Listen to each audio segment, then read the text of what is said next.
Deer youngsters, কেমন আছো তোমরা? আজকে আমি সাব্বির দ্য প্রেজেন্টার আছি সীমান্ত দ্য বেস্টের সাথে। আমার হাতে একটা ফাইল আছে, ফাইলটা প্রায় 30-35 পাতা।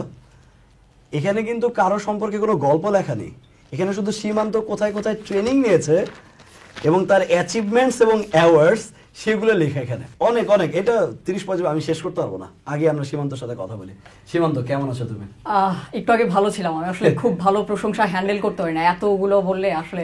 সবচেয়ে মজার যে ব্যাপারটা, তোর ফেসবুকের একটা ছবি দেখে যে টাইটেলটা ছিল, ক্যাপশনটা ছিল যে জীবনের একটা ধাক্কা থেকে ক্রেস্টের একটা দোকান গড়ে ওঠার গল্প। মানে এই গল্পটা একটু শুনতে চাই, কিভাবে এটা মানে কিভাবে আসলো? আচ্ছা, আসল বিষয়টা হচ্ছে আমাকে দেখে কোনোভাবে আপনার ভার্সিটি স্টুডেন্ট মনে হয়? হয় না, নট রিয়েলি, মানে college first year or second year. আপনারা এত বিনয় করা লাগে না, আমি জানি আমাকে দেখে মনে হয় না। তার উপরে যে সাদা ড্রেস পরে আসছে, বাংলাদেশের 80% স্কুলের ইউনিফর্ম হচ্ছে সাদা। সো আমি যখন ব্যাগ নিয়ে ভার্সিটির জন্য বের হই এরকম একটা ড্রেস পরে, বিতর্কিত ড্রেস পরে, তখন দেখা যায় বেশিরভাগ মানুষেরই মনে হয় আমি স্কুলের একটা বাচ্চা। ইভেন আমি যখন দেশের বাইরে ট্রেনিং দিতেও যাই, এয়ারপোর্টে আমাকে যেতে দেয় না, কারণ বাংলাদেশ গভর্নমেন্টের একটা রুলস হচ্ছে কোনো শিশু বাবা ছাড়া বাইরে ফ্লাই করতে পারবে না। এবং আমি এই ঘটনাগুলো আমি যখন ভার্সিটির ফার্স্ট ইয়ার সেকেন্ড ইয়ারেও ছিলাম, ইভেন এখনো মাঝে মাঝে হয়। সো আমার কাছে মনে হয় যে আমার লাইফে চলার পথে আমি 3টা খুব বড় ধাক্কা খেয়েছিলাম। প্রথমটা হচ্ছে আমাকে দেখে কখনোই মনে হয় না আমি একজন ভার্সিটি স্টুডেন্ট। সেকেন্ডলি, আমি যখন কলেজে ছিলাম মোটামুটি চেহারা একটু বাচ্চা বাচ্চা ভাব থাকার ফলে মনে হতে পারে আমি একটু ভদ্র ছেলে, এতটা ভদ্র ছিলাম না কলেজে। আমি ঢাকার একটা নামকরা কলেজে ছিলাম, ক্যাব্রিয়ান কলেজে, এবং কলেজ লেভেলে আমাকে কলেজ থেকে বেশ কিছু শৃঙ্খলা আচরণের জন্য বের করে দেয়।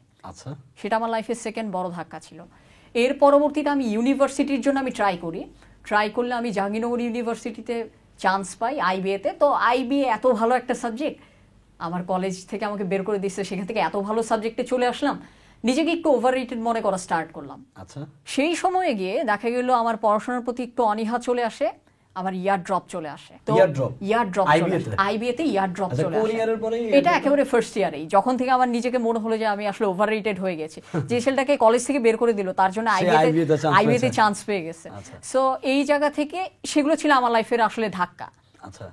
আমি এখন এই কথাগুলো অনেক হেসে হেসে বলতেছি, আপনি দর্শকও যখন শুনবে অনেক মজা পাবে, কিন্তু আসলে ঘটনা কিন্তু এরকম ছিল না। প্র্যাকটিক্যালি যখন আমি ফ্যামিলির বড় ছেলে, আমাকে যখন কলেজ থেকে বের করে দেয়, আমার যখন ইয়ার ড্রপ চলে আসে, সেই মোমেন্টগুলো আমি এভাবে হাসতে পারতাম না। আসলে বাবা মাও তো এটা নিতে পারে না, বাবা মাও সেটা নিতে পারে না। সো সেগুলো আমার যখন ধাক্কা ছিল, আমার বাবা গভর্নমেন্ট অফিসার, সো তার ফলে আমার হঠাৎ একদিন মনে হলো যে আমি আমার ফুল লাইফে কি করছি। আমি নিজে আমার লুকের জন্য অনেকের কাছে, মানে আমি কিছু জায়গায় আমি রেসপেক্ট এক্সপেক্ট করেও আমি পাইনি। বাবা গভর্নমেন্ট অফিসার, তার জন্য আমি শুধুমাত্র তার আইডেন্টিটি কনজিউম করেছি, আমার কোনো আইডেন্টিটি ক্রিয়েট করিনি। সেখান থেকে মনে হলো যে I need to do something. পৃথিবীতে আমার অ্যাবসেন্স আর এক্সিস্টেন্সটা যাতে শুধুমাত্র কোনো আনুষ্ঠানিকতা না হয়, সেখান থেকে মনে হলো আমার কোন জিনিসটা ভালো লাগে। আমি দেখলাম যে আমি কথা বলতে পারি, প্রেজেন্টেশনে আমার কোনো ভয় নেই, এবং আমি কঠিন বিষয়গুলোকে ইজি করে মানুষের সামনে তুলে ধরতে পারি। নিজের প্যাশনটা বুঝতে পারলাম, প্যাশনটাকে নার্চার করা স্টার্ট করলাম।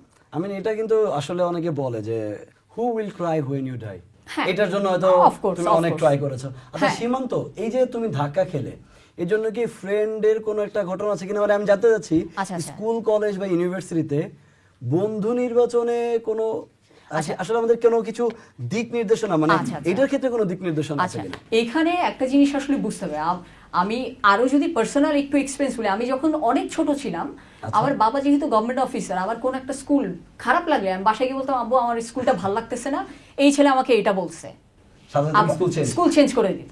আরে ইউনুস সাহেবের ছেলে আমাদের স্কুলে পড়তে আসবে, স্কুলগুলোও খুব খুশি।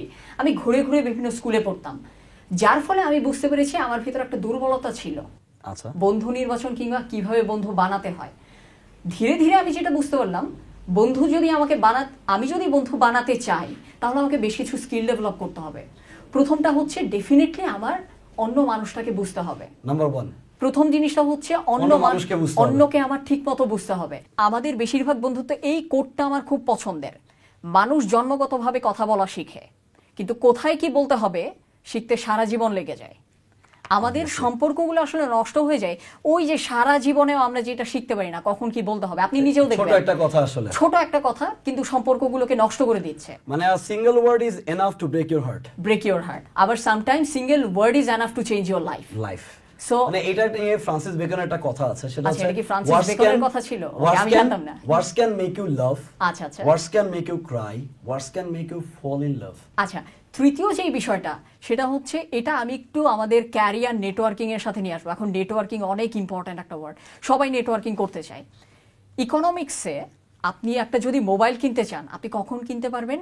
যখন আপনার ইন্টেনশন থাকে এবং যখন আপনার ক্যাপাবিলিটি থাকে, সামর্থ্যটা থাকে। নেটওয়ার্কিং এর ক্ষেত্রে আমাদের এই দুইটা ওয়ার্ড মাথায় রাখতে হবে, একটা হচ্ছে ইন্টেনশন, একটা হচ্ছে ক্যাপাবিলিটি। আচ্ছা, আজকে আপনার অনেক ধরনের মানুষের সাথে পরিচয় হতে পারে, আপনি কোন ধরনের মানুষকে নিজের ফ্রেন্ড বানাবেন বা কোন ধরনের মানুষের ক্লোজ হওয়ার চেষ্টা করবেন। যেই মানুষটার ক্যাপাবিলিটি আছে আপনাকে হেল্প করার, সেকেন্ডলি যেই মানুষটার ইন্টেনশন আছে আপনাকে হেল্প করার, এক্স্যাক্টলি আপনাকে সেরকম মানুষ খুঁজে বের করতে হবে। কেননা আমাদের নেটওয়ার্কিং বলতে আমরা যেটা বুঝি, আরে আমি তো অমুক ভাইকে চিনি, অনেক বড় মানুষ, তো কি ওই ভাই তো আমাকে চিনে না। মানে সে আমাকেও চিনতে হবে, তাকেও আমার চেনাতে হবে, এবং চেনাটাই জরুরি না, চেনাটাই আসলে নেটওয়ার্কিং না, তার ভেতর একটা ইন্টেনশন ক্রিয়েট করতে হবে যাতে করে আমি কোনো একটা প্রয়োজনে তাকে আমার পাশে পাই। আই মিন এটাকে আমরা বলতে পারি ইন্টারঅ্যাকশনের জায়গাটায়। এক্স্যাক্টলি। সো ওই জায়গা থেকে আমাদের বন্ধুগুলো নির্বাচন করতে হবে। আরও একটা বিষয় আমি শিখতে পেরেছি, সেটা হচ্ছে আমার আল্লাহর রহমতে এখন পর্যন্ত আমার প্রায় 15,000 পিপলকে আমি ট্রেনিং দিয়েছি। বিসিএস অফিসারদেরকে যখন আমার ট্রেনিং দেওয়া হয়েছিল, আমার বেশ কিছু ফ্রেন্ড আমাকে বলেছিল যে তুমি তো বিসিএস অফিসারদেরকে ট্রেনিং দাও, তোমার না আর এই বিভিন্ন কম্পিটিশনগুলো অ্যাটেন্ড করা সাজে না। আমি মনে করি সেই ফ্রেন্ডটা আসলে সে আমার ক্ষতি করছে। এক্স্যাক্টলি। এর কারণ হচ্ছে এটা মনে প্রথম যে বাংলাদেশে ইয়াংদের মধ্যে তুমি প্রথম যে বিসিএস অফিসারদেরকে ট্রেনিং দিয়েছি। কিন্তু এখানে আমার একটা পারসেপশন সেটা হচ্ছে আমি একটা কম্পিটিশনে অ্যাটেন্ড করার মানে এই না আমি আমার নিজের আইডেন্টিটিকে ছোট করছি, বরঞ্চ ওই কম্পিটিশনে অ্যাটেন্ড করা মাত্র আমি নতুন কিছু শেখার জন্য নিজেকে প্রস্তুত করছি। আমাদের অনেক ফ্রেন্ডরা রয়েছে দুই ধরনের কথা বলে, যাদেরকে আমি আসলে ভালো ফ্রেন্ডের কাতারে রাখবো না। প্রথমত তারা বলে ওয়ার্কশপে যেও না, গিয়ে লাভ নাই, এটা করো না, গিয়ে লাভ নাই। তোমার এখানে আসতে হলে তো কিছু না কিছু ওয়ার্কশপ তো তুমি অবশ্যই করেছো। কত, মানে তুমি কতগুলো ওয়ার্কশপ করেছো? আমি নিজেও প্রায় 50-র মতো আমি ওয়ার্কশপে গিয়ে অ্যাটেন্ড করেছি। আমার বেশিরভাগ লার্নিং গুলোই হচ্ছে এখানেই, মানে আমি ওয়ার্কশপে যেতাম, গিয়ে দেখতাম তিনি লিডারশিপ শিখাচ্ছেন, কিন্তু উনি যেটা শেখাচ্ছেন ওটি একটু কমপ্লিকেটেড। আচ্ছা, সো ওই একই জিনিস আমি একটু ইন্টারেস্টিং, ইজি এবং এফিশিয়েন্ট ওয়েতে যাতে করে ওই জিনিসটা আরেকজন অ্যাপ্লাই করতে পারে, মানে টেইলর মেড, মানে যার জন্য যেটা সেটাই টেইলর মেড। কারণ এক্স্যাক্টলি মেইন জিনিসটা কি, একটা মানুষ আসলে তার চারপাশ থেকেই শিখে। সেকেন্ড বিষয়টা হচ্ছে অবজারভেশন। আমাদের অবজারভেশন অনেক বাড়াতে হবে যে কোনো কিছু শিখতে চাইলে।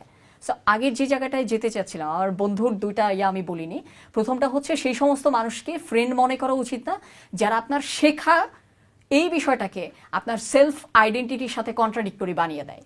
বুঝতে পেরেছি। আজকে আমি অনেক বড় জায়গায় ওয়ার্কশপ নেই, দ্যাট ডাজন্ট মিন আমি একটা জায়গায় ওয়ার্কশপ করলে আমার আইডেন্টিটি নষ্ট হয়ে গেল। আমরা যেগুলো সবাই পাঠশালা সবাই কিন্তু সব জায়গায় শিখতে যেতে পারি। হ্যাঁ, আমরা দুইজনেই কিন্তু প্রেজেন্টেশন নিয়ে কাজ করছি, দুইজনই প্রেজেন্টেশন নিয়ে কাজ করছি। আমার তোমার কাছে শেখার অনেক কিছু আছে, আমারও আপনার কাছে অনেক কিছু শেখার আছে। এবং এটা আমাদের কি আমরা মনে করি কাউকে সরি বললে, কারো ওয়ার্কশপ করলে, কিংবা কেউ আমাকে হেল্প করলো তাকে থ্যাংক ইউ বললে আমরা নিজেদেরকে ছোট করছি। আমাদের পার্সোনালিটির এই জায়গাগুলোতে আসলে আমাদের অনেক ল্যাকিংস রয়েছে।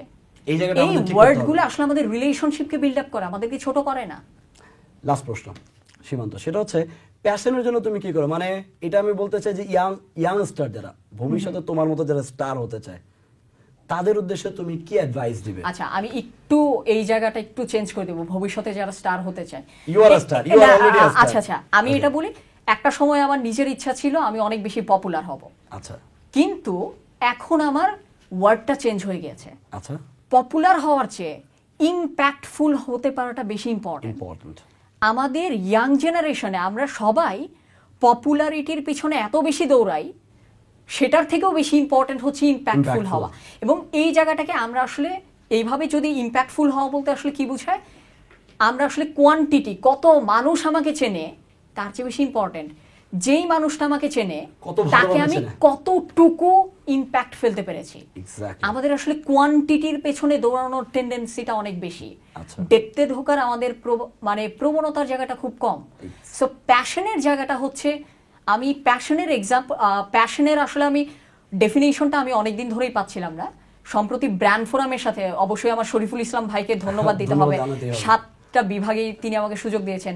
বরিশাল ইউনিভার্সিটিতে ক্লাস নিতে গিয়ে আমি আসলে প্যাশনের ডেফিনেশনটা পাই। ওই রুমে যখন আমি ক্লাস নিতে যাই, ওই রুমে একটা ঘড়ি ছিল, ঘড়িটা আমি সকালে ঢোকার সময় 10টা বাজে, বিকালে বের হওয়ার সময় 10টা বাজে। মানে that is passion. Passion is something যেটার জন্য আপনার ঘড়ি বন্ধ হয়ে যাবে। এমন কিছু একটা আপনাকে বের করতে হবে যে কাজটা করার সময় আপনার মাথায় খেয়াল থাকবে না ঘড়িতে কয়টা বাজে। মানুষজন আপনাকে দেখে হয়রান হয়ে যাবে, আল্লাহ এত কাজ করতেছে, বাট এরপরেও আপনার ভিতরে ফিল হবে না আমি তো এখনো কিছুই করতে পারি নাই। That is passion. এবং এই প্যাশনটাকে বের করা অনেক বেশি ইম্পর্ট্যান্ট। অনেকেই আমার কাছে ফেসবুকে এই প্রশ্ন করে যে ভাই আমার তো অনেক প্যাশন আছে কিন্তু আমার ফ্যামিলি তো মানতেছে না, আমি কি করব? প্যাশন থাকলে তো অবশ্যই মানুষজন মানবে। এখানে ওয়ান লাইনার আমাকে একটা জিনিস বলতে হবে, সেটা হচ্ছে on the way to success. ওই মোমেন্টেও আপনাকে সাকসেসফুল বলা যায় না, এবং ওই মোমেন্টে মানুষ আপনাকে ভ্যালিউ দেবে এটাও আপনার এক্সপেক্ট করা উচিত না। মানে I can say যে don't celebrate your success before getting the ultimate success. Exactly.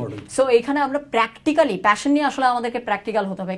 যদি অ্যাডভাইস দেই, এটা হচ্ছে ফ্যামিলির ক্ষেত্রে আমি বলবো either convince your family or convince your self.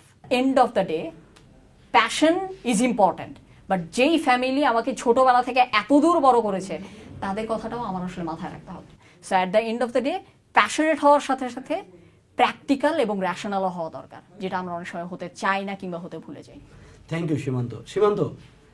আজকের এই একটা আড্ডাতেই হবে না, we need some tips of public speaking or leadership or youth leadership, youth development. এটার উপরে আমরা বিডি ইয়াংস্টার্স আরো চাচ্ছি তোমাকে। আচ্ছা, হয়তো আমরা পাবো ইনশাআল্লাহ। আর আজকে স্টুডিওতে আসার জন্য খুবই ধন্যবাদ। ওকে, ধন্যবাদ। ওকে ডিয়ার ভিউয়ার্স, এতক্ষণ আমরা সীমান্তর কাছ থেকে ক্যারিয়ার মোটিভেশন, ক্যারিয়ার ডেভেলপমেন্টের জন্য অনেক অনেক কিছু গুরুত্বপূর্ণ টিপস জানছিলাম। আমাদের সাথেই থাকতে হবে। ঘড়ির কাঁটা বলছে সময় আছে, but we need your comments in our comment box and connected with us through hour Facebook page Sabbir the presenter and subscribe our YouTube channel BD Youngsters. Till then, keep practicing. Adios.